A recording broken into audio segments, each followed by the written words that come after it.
Olá pessoal, aqui é a Nicole, a bolsista do PIBID. Quem viu o meu vídeo de apresentação já me conhece um pouquinho. E hoje eu tô aqui para falar para vocês um pouco sobre os conjuntos numéricos. Esse nosso primeiro contato, né, tá sendo através de uma aula assíncrona. E aí a ideia é trazer, junto com uma pequena lista de exercício, um pouco desse contato, dessa parte mais introdutória, se assim por dizer, da matemática. Pessoal, para quem está assistindo o vídeo pelo YouTube, por favor, entrem nos comentários e coloquem o seu nome e a sua turma e o seu turno, por favor, para servir mais ou menos com uma lista de frequência, tá certo?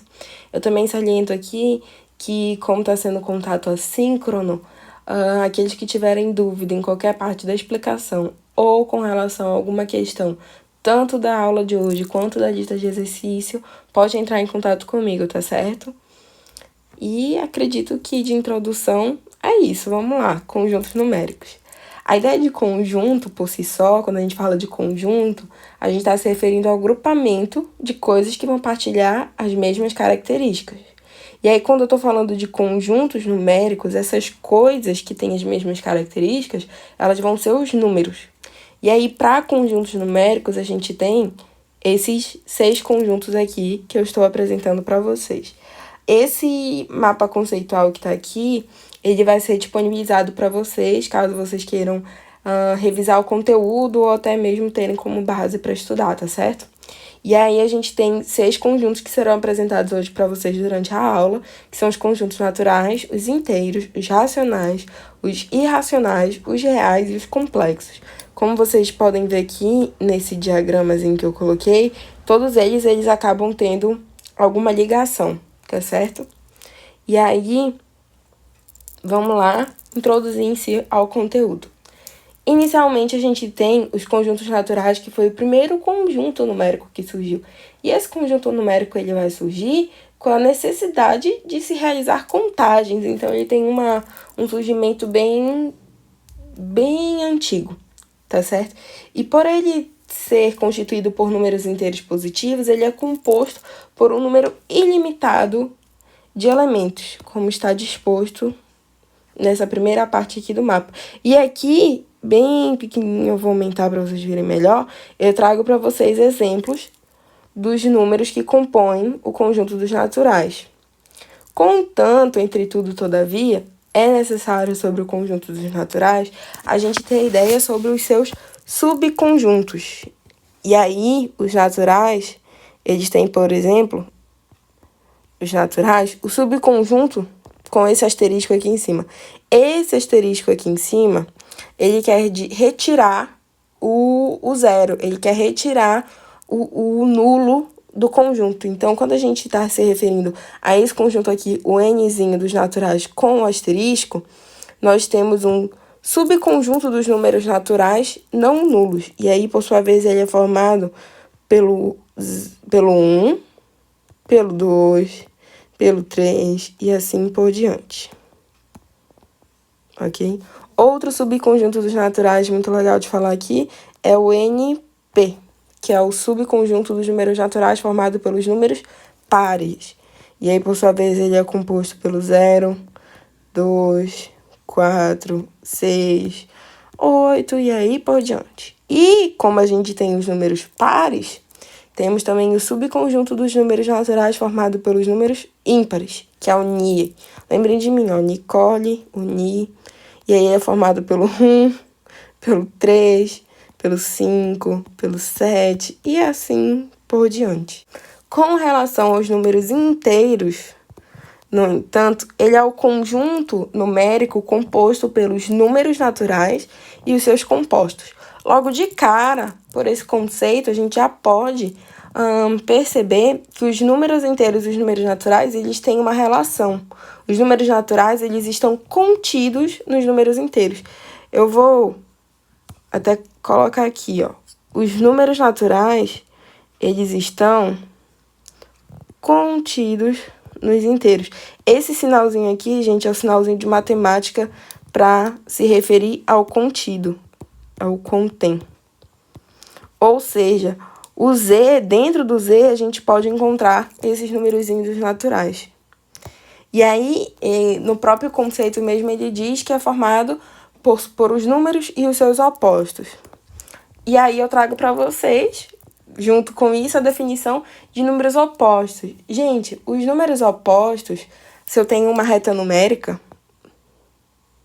como eu estou falando de números inteiros, tem a setinha dos dois lados. Se eu estou falando de uma reta numérica e eu tenho o 1 aqui, o número oposto do menos 1 é aquele que vai ter, de uma forma bem grosseira, o sinal diferente dele. Mas o que a sua definição afirma é que eles estão em lados opostos da reta numérica, ou seja, um está do lado do zero e outro está do outro lado do zero, e que eles têm também a distância igual. Eles têm uma mesma distância para o zero, ok? E aí, junto com isso, eu também posso trazer para vocês a ideia de módulo. Aproveitando aqui, pegando o embarco rapidinho, módulo, sendo x um número qualquer, a gente vai denominar módulo de x, e aí módulo de x ele é assim, é assim que se fala de módulo de x, o valor absoluto dele. Uma forma bem grotesca. O módulo é um número sem o sinal. É bem grotesco isso, mas é muito a entender. É um número que vai indicar a distância do ponto que ele está até a origem da reta numérica. Então, por exemplo, essa distância aqui é um módulo de número. No caso, eu dei o exemplo do módulo 1, mas vamos supor que aqui é o 100. É essa distância aqui, que por sua vez é a mesma distraçãozinha, é a mesma distância daqui. Eles são opostos e o módulo de 100 é 100. Assim como, por exemplo, o módulo de menos 100 é 100. E aí isso vale para qualquer número. Um módulo de 980 milhões. 980 milhões. De menos 300 milhões. 300 milhões. E assim por diante. Tá certo? Além disso, o que eu posso trazer para vocês dos números inteiros é os subconjuntos dele. Assim como eu trouxe os subconjuntos dos números naturais, os números inteiros, eles têm os subconjuntos dele. E aí vocês já conhecem esse símbolozinho aqui, não é? E aí aqui eu vou ter o subconjunto dos números inteiros não nulos. E aí eu tenho 3 pontinhos, menos 3. Eu vou apagar aqui rapidinho. Menos 2. Opa. Menos 1. Apagar mais um pouquinho. 0, 1. Opa. 0 não, testando vocês. 1, 2 e assim por diante, tá certo? Eu também posso ter aqui o conjunto dos inteiros positivos, ou seja, essa primeira parte aqui, ó, essa primeira parte aqui não pertence a esse subconjunto. E aí ele acaba sendo formado pelo 0, 1, 2, 3 e assim por diante. Esse subconjunto ainda, ele pode ser esse outro subconjunto, que aqui a gente apaga o 0. Então, é o subconjunto dos inteiros positivos não nulos, ok? E a mesma coisa vale para os negativos. Então, se eu tiver um z com tracinho de subtração, que representa os negativos, ele é formado somente pelos negativos. Então, menos 3, menos 2, menos 1 e 0. E aí, uma outra infinidade de números aqui antes do menos 3.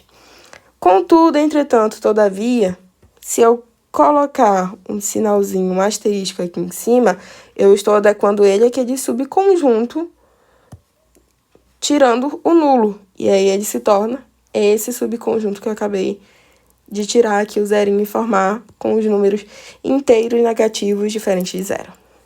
Ok? Com relação aos números racionais. Os números racionais é o conjunto de número que pode ser escrito em forma de fração, ou seja, ele é descrito como a divisão entre dois números inteiros com um denominador diferente de zero. E aqui eu trago para vocês a definição dele de uma forma mais matemática. Em outras palavras, é o que está escrito aqui de uma forma matemática. É A divide B para todo A pertencente aos inteiros e B pertencente aos inteiros, ó, o nosso conjuntinho, subconjuntinho, diferente de zero, tá certo? E aí, vamos para os racionais. Com relação aos racionais, a primeira coisa assim que eu trago de cara para vocês é que da mesma forma que os números naturais e inteiros tinham aquela relação de que os inteiros estão, que os naturais estão contidos dentro dos inteiros, a gente pode ter essa mesma relação com os racionais. Ou seja, pegando o diagramazinho aqui, em que aqui eu tenho N, aqui eu tenho Z, aqui eu tenho Q. Ah, eu não sei se eu comentei, mas, gente, os números naturais, eles são representados por esse Nzinho. Os inteiros, eles são representados por esse Z. E os racionais são representados por esse Qzinho, ok? E aí, eu tenho essa seguinte relação. Lembra que eu falei para vocês? N está contido em Z. Só que se vocês olharem a imagem, a gente pode perceber que Z, como um todo, está contido em Q. Z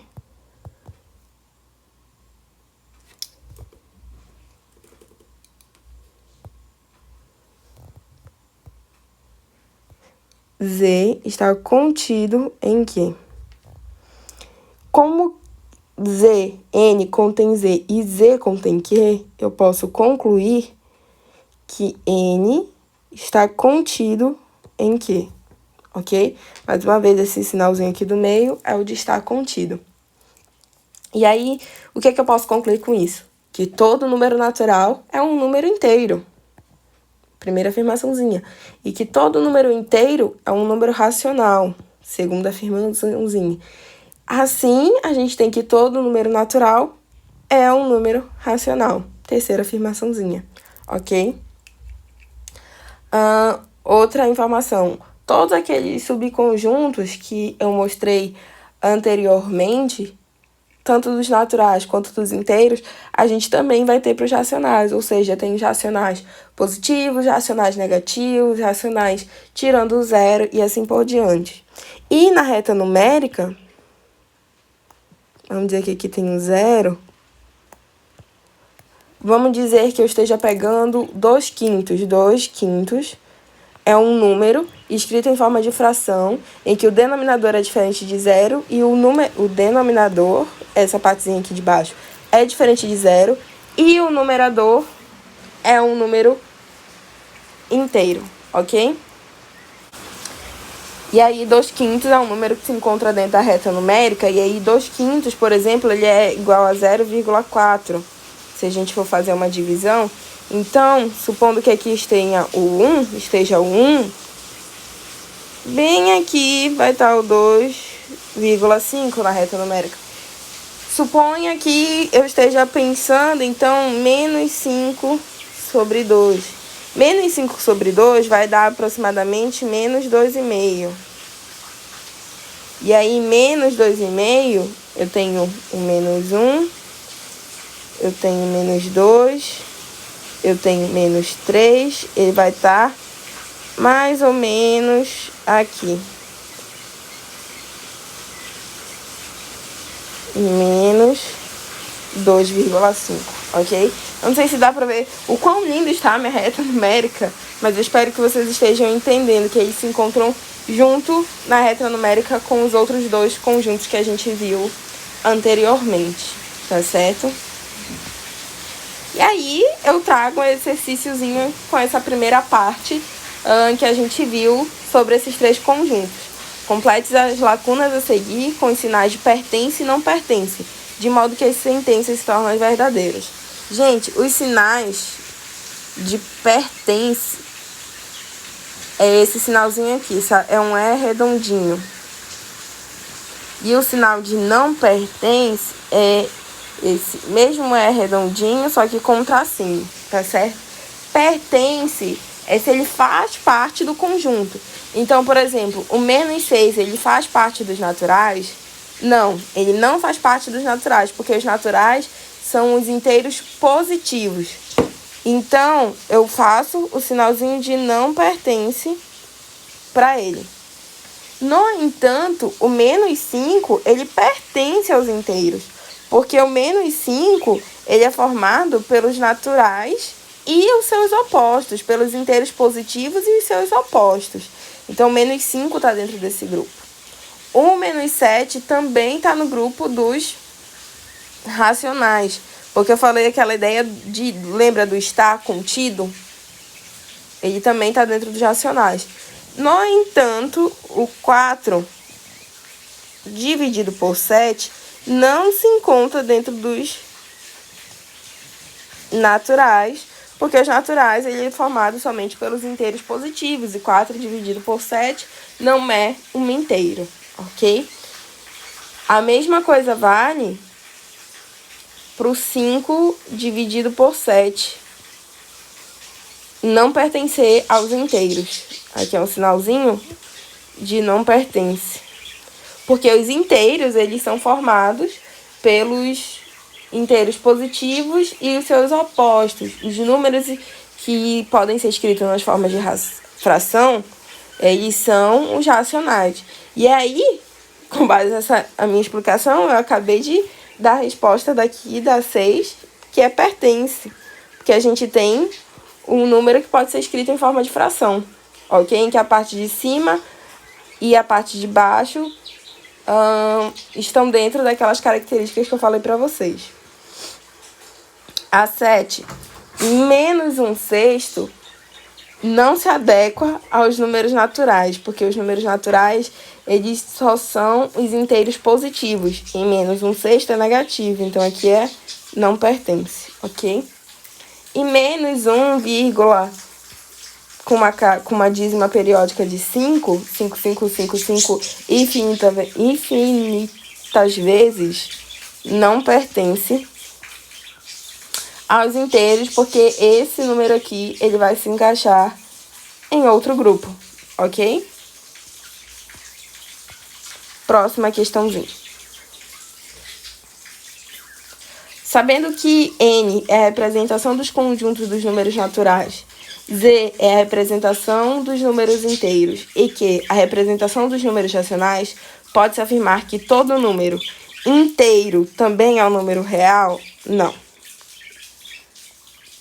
Mas aí eu só vou explicar o porquê posteriormente, porque o inverso está aqui, ó. Ok? E aí vamos ver as outras alternativas. Racional é um número inteiro? Não, gente. Aqui o que vale é o contrário. Não é o racional que é o inteiro. Ok?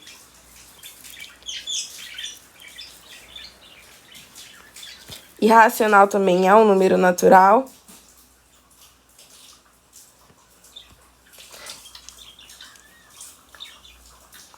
Não. Porque não vai estar se referindo àquelas características posteriormente explicadas. Por eliminação, a gente já sabe que a letra B é a 7, eu acho que eu também já entreguei na primeira parte, mas um número natural também é um número inteiro, que tá naquela ideia de pertence, né?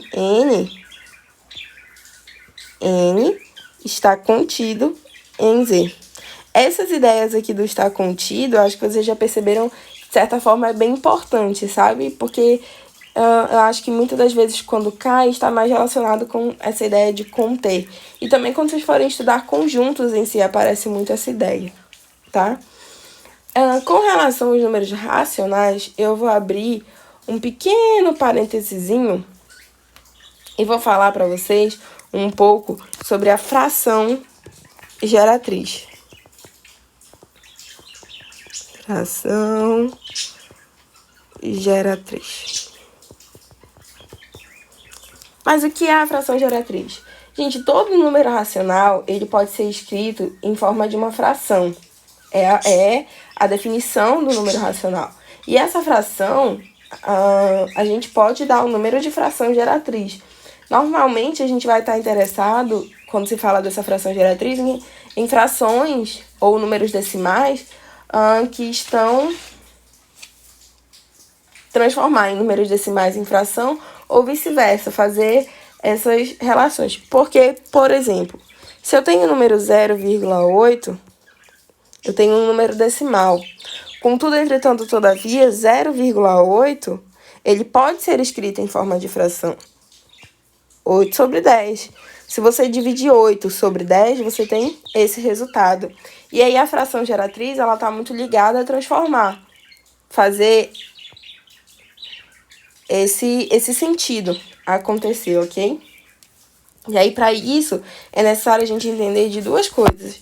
Quando a gente fala de números decimais, a gente tem os decimais exatos e os decimais não exatos. Vamos lá dar um exemplo. Eu acho que eu mostrei para vocês o 5 dividido pelo 2, que dá 2,5. Mas eu também trago para vocês um outro exemplo. O 5 dividido por 9. E aí esse valor vai dar 0,555 infinitas vezes, ok? Nesse aqui, a gente tem um decimal exato. Acaba. Vamos supor que a gente tivesse uma divisão que desse 2,350. É um decimal exato. Ele acabou. Não importa quantas casas ele tem. Mas a ideia é que ele vai ter um fim. Vai acabar. Ok? Quando a gente está falando dos decimais não exatos, a gente pode trazer, por exemplo, a dízima periódica, que vai ter infinitas casas decimais, como esse 0,5555555, ok? E aí, para fração geratriz, eu vou estar trabalhando com esses decimais não exatos, tá certo? Então, vamos lá. Eu acho que o melhor jeito de pegar a ideia da fração geratriz é com exemplos. Então, vamos fazer o exemplo do 0,555, né? Eu tenho 5 dividido para 9, que vai dar 0,555. E aí, vocês vão ver que fazendo a função geratriz eu vou chegar a esse resultado, tá certo? Eu tenho 0,555. Gente, período é um número que se repete. Então, se eu tiver 0,1222, esse 222 é o período. Esse 1 aqui é o antiperíodo, tá? É um detalhezinho importante. Então, o período, ele é formado por um algarismo só. A gente só tem o 5 como período. Se nesse caso aqui, por exemplo, fosse 0, 32, 32, 32, o período seria formado pelo 32 com 2 algarismos. É importante a gente saber diferenciar essas coisas. Então, vamos lá. No caso do 0,555, vamos transformar 0,555 em uma fração geratriz. Qual é o período desse número? O período desse número é o 5. E quantos algarismos tem o período? O 5 só tem um algarismo, então, um algarismo. Peguei essas informações, Nicole. E agora? Esse número aqui, que é o período, a gente vai colocar como o numerador da fração. 5. E esse algarismo aqui, essa quantidade de algarismos que vai ter o período, a gente coloca como o denominador. Então quer dizer que eu vou colocar o 1 como denominador? Não. A gente pega essa quantidade de algarismos que tem o período e substitui por 9. Então ficaria 5 sobre 9. Ou seja, como vocês podem ver, bateu. Eu trouxe para vocês um exemplo de resolução de um número transformar uma fração geratriz. Vamos lá, outro exemplo. Se eu tiver o 0,31, 31, 31. Qual é o período? O período é o número que se repete depois da vírgula. Ou seja, eu tenho o 31. E quantos algarismos vão ter esse período? Tem 2 algarismos, o 3 e o 1. Algarismos, 2. Então, vamos lá. 31 como numerador da fração.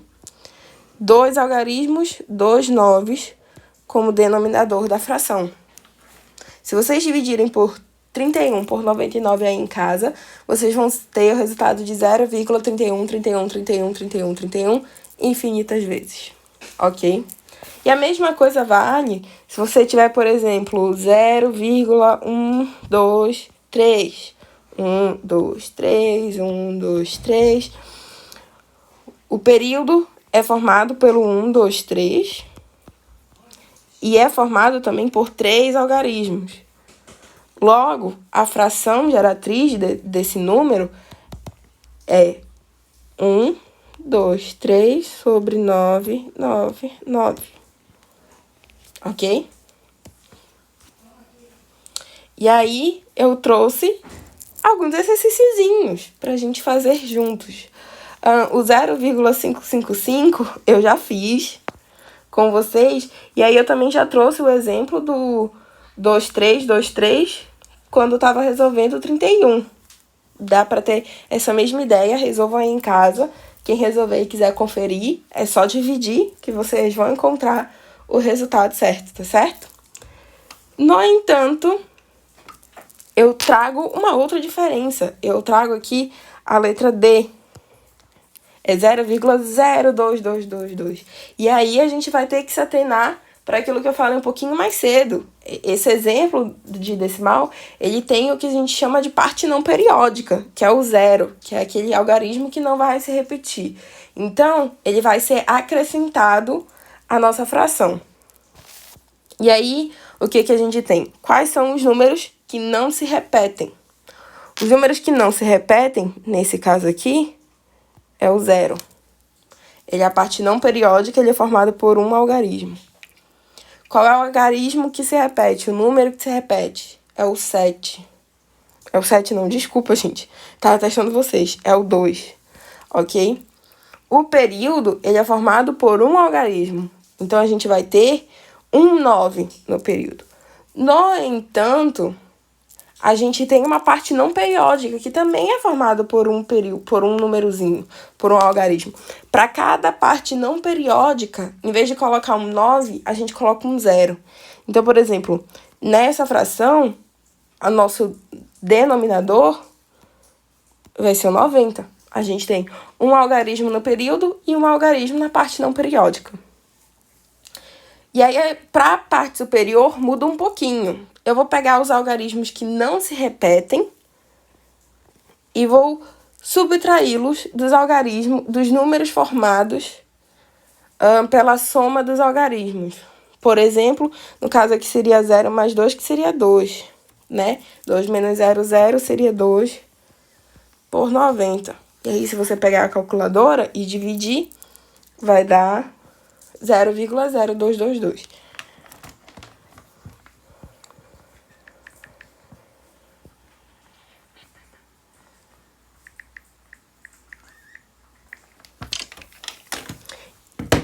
Já resolvi a D, vou resolver a A. Vamos lá. Esse número. Já resolvi a D, vamos lá resolver a letra A. A letra A é um pouquinho parecida, mas um pouquinho diferente. Nesse caso em especial, a gente tem uma parte, não temos uma parte não periódica, tá certo? Mas a gente tem um número antes da vírgula. O que eu faço quando eu tenho um número antes da vírgula? Vamos lá, pegar aquelas 3 perguntazinhas. Quais são os números que não se repetem? Não se repete quem é o 2. Qual é o algarismo que se repete? É o 3. Não repete 2. Repete 3. Qual é o número formado pela soma desses 2 algarismos? caso, vai ser 2, 3. Quando eu falo soma dos dois algarismos, é juntando eles, tá certo? Não é somar, tipo, 2 mais 3, é juntar eles. E aí, eu tenho, na parte do numerador, eu vou ter o número que se repete, o número formado, menos o número que não se repete. Então, eu tenho o número formado, 2, 3, menos aquele que não se repete, que é o 2. Numerador foi? Vamos para o denominador. Eu tenho quantos algarismos no período? Um algarismo no período, que é o 3. Então, eu vou ter um 9. Mas eu não tenho nenhuma parte não periódica porque eu não tenho nenhum número que não vá se repetir, nesse caso em especial. Então, 23 menos 2, 21 dividido por 9. Se vocês fizerem essa divisão em casa, dá 2,333333. Tá certo? E aí eu trouxe para vocês uma tabelazinha, número racional, parte periódica, parte não periódica e a função geratriz, se vocês quiserem testar em casa para ver, é bem legalzinho. E aí, nesse caso, eu já trouxe também para vocês com a fração irredutível, porque 21 sobre 9 tem como simplificar. E aí eu já cheguei até a simplificaçãozinha, tá certo? Se vocês dividirem 7 por 3, vocês também vão encontrar esse mesmo resultado. Coincidentemente, meu exemplo apareceu na tabela. Tá certo? Os números irracionais. Os números irracionais, eles vão ter todos os seus elementos, os números que não são racionais. São os números decimais não exatos. Eles vão ter uma representação infinita e não periódica e não podem ser escritos em forma de fração. A definição e alguns exemplos dos números irracionais. Eu tenho a definiçãozinha e alguns exemplos, tá certo? E a mesma coisa para os complexos, que vocês vão ver lá na frente. Complexo eu nem coloco aqui nessa ideia, eu coloco lá só no mapa conceitual, porque eles não vão ser usados ao nível de vocês, então é só para vocês terem uma ideia de quem são esses números, tá certo? Mas eu tenho os números reais. Uma observaçãozinha, acabei de me lembrar dos números irracionais para não deixar de falar nada sobre ele. Gente, qualquer raiz quadrada de um número primo vai ser um número irracional. Eu até trouxe aqui, ó, raiz quadrada de 2, tá certo? Números reais. Os números reais, se a gente olhar aquele diagramazinho que eu mostrei aqui, os números reais, que é composto por esse R, vamos aumentar, ele está englobando todos os outros números que a gente viu, todos os outros conjuntos. É um conjunto que vai ter contido nele todos os outros conjuntos anteriormente estudados. Então, tanto os naturais, quanto os inteiros, quanto os racionais, quanto os irracionais, fazem parte dos números reais. Essa é a definição dele, e aí você já tem uma ideia da imensidão que ele é, do quão grande ele é e de todas as características dele, ok?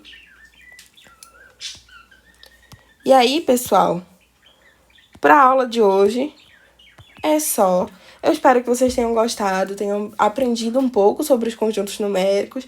Deixo ressaltado que qualquer dúvida é só entrar em contato. E aí, de um pouquinho que a gente viu nessa aula de hoje, vai chegar uma listazinha pequenininha para vocês com algumas questões, para vocês treinarem sobre essa ideia de fração geratriz, de contém, de não contém, quais são os números que pertencem ou não pertencem, ou também a ideia mais teórica, né, do contém, não contém, qual número faz parte do conjunto ou não, e assim por diante, tá certo? Eu espero que vocês se divirtam muito, que tenham curtido a aula, e é isso, até a próxima.